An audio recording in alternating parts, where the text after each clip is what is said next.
Hello guys, welcome back to my channel world of Dhanvisha. ఈ రోజు అయితే మనం కొబ్బరి అన్నం ఇంకా చికెన్ కర్రీ ఎలా చేసుకోవాలో చూసేద్దాము.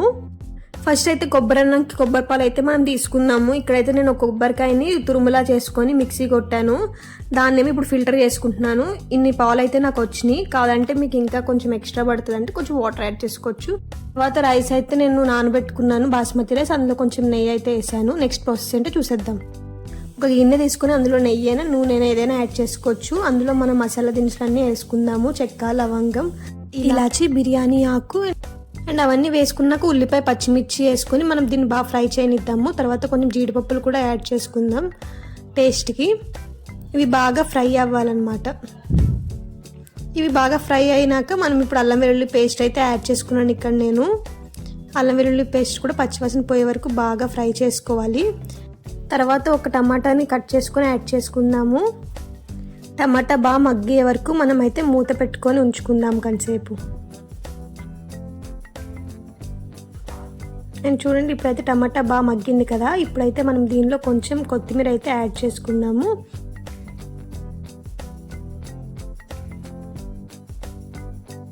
కొత్తిమీర కూడా బాగా మగ్గిపోయాక ఇప్పుడైతే మనం బాస్మతి రైస్ అయితే యాడ్ చేసుకుందాము.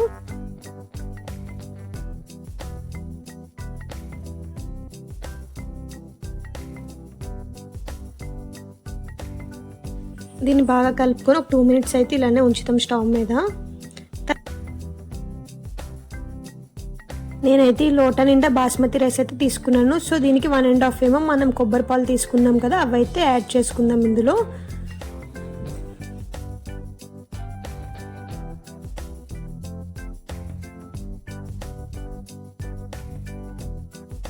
కొబ్బరి పాలు యాడ్ చేసుకున్నాక మనం బాగా కలుపుకొని దీనిలో అయితే మనకి ఎంత కావాలో అంత సాల్ట్ అయితే మనం యాడ్ చేసుకుందాము. సాల్ట్ వేసేసుకున్నాక మూత పెట్టేయడం అంతే. చాలా సింపుల్ ప్రాసెస్. దీనికి ఏం పెద్ద టైం కూడా పట్టదు.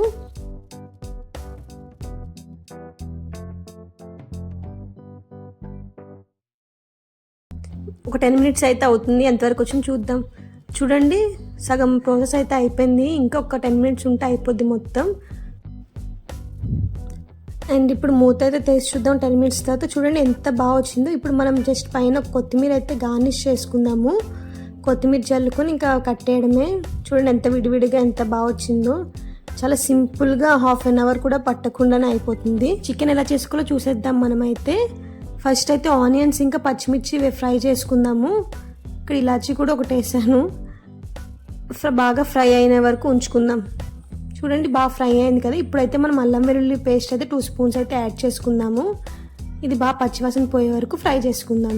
ఇప్పుడైతే చికెన్ అయితే యాడ్ చేసుకుందాం. ఇది ఆల్రెడీ నేను పసుపులో దాన్ని కొంచెం వాష్ చేసేసి కొంచెం పసుపు వేసి ఉంచాను. దాన్ని అయితే ఇందులో యాడ్ చేసుకుందాం. దీన్ని అయితే ఇలా కలుపుకొని బాగా మూత పెట్టుకుందాము. దాని నుంచి వాటర్ అనేవి పైకి వచ్చే వరకు మనమైతే మూత పెట్టుకుందాం. చూడండి, చికెన్లో ఉన్న వాటర్ అంతా బయటకు వచ్చింది కదా. ఇప్పుడైతే మనం టమాటా ప్యూరీని అయితే యాడ్ చేసుకుందాము. నేనైతే టమాటా ప్యూరీ ఏంటంటే ఒక టమాటా ఇంకా కొంచెం జీడిపప్పు అయితే వేసి దాన్ని అయితే పేస్ట్ చేసుకున్నాను. అది కూడా బాగా మగ్గే వరకు ఒక 10 మినిట్స్ అయితే మనం స్టవ్ మీద ఉంచుకుందాము. చూడండి, 10 మినిట్స్ అయ్యాక చూస్తే ఇంకా వాటర్ అనేవి బయటకు వచ్చింది. ఆయిల్ కూడా బయటకు తేలింది. దీన్ని బాగా కలుపుకొని ఇప్పుడైతే మనం కారం అయితే యాడ్ చేసుకున్నాము.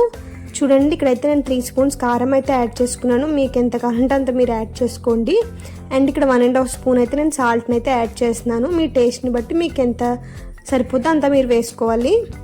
ఇవి వేసుకొని బాగా మిక్స్ చేసుకుందాం. ఇప్పుడు దీని అయితే మనం ఇప్పుడు బాగా కలుపుకుందాం. కూరకి కారం అనేది బాగా పట్టే వరకు ఒక 5 మినిట్స్ అయితే మనం మూత పెట్టుకొని ఉంచుతాము.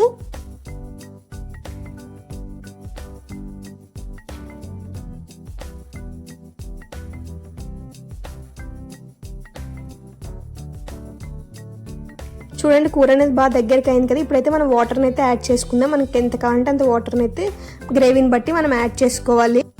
అండ్ ఒకసారి ఓపెన్ చేసి చూడండి బాగా ఉడుకుతుంది కదా. ఇప్పుడైతే 1 స్పూన్ ధనియాల పౌడర్ అయితే మనం యాడ్ చేసుకుందాము. ఇది మొత్తం వాటర్ అనేది దగ్గరికి అయిపోయే వరకు బాగా ఉడకనిద్దాం కూరనైతే మనము.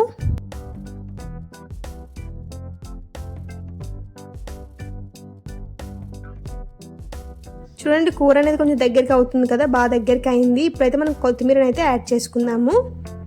కొత్తిమీర యాడ్ చేసుకొని ఒక 2 మినిట్స్ హై ఫ్లేమ్లో మనం ఉంచేస్తే దగ్గరికి అయిపోతుంది. సో కొబ్బరి అన్నంకి బాగా దగ్గరగా గ్రేవీలా బాగుంటుంది టేస్ట్ కూడా. సో దీనికి ఇప్పుడు మనం మూత పెట్టేసి ఒక 2 మినిట్స్ అయితే ఉంచుతాము.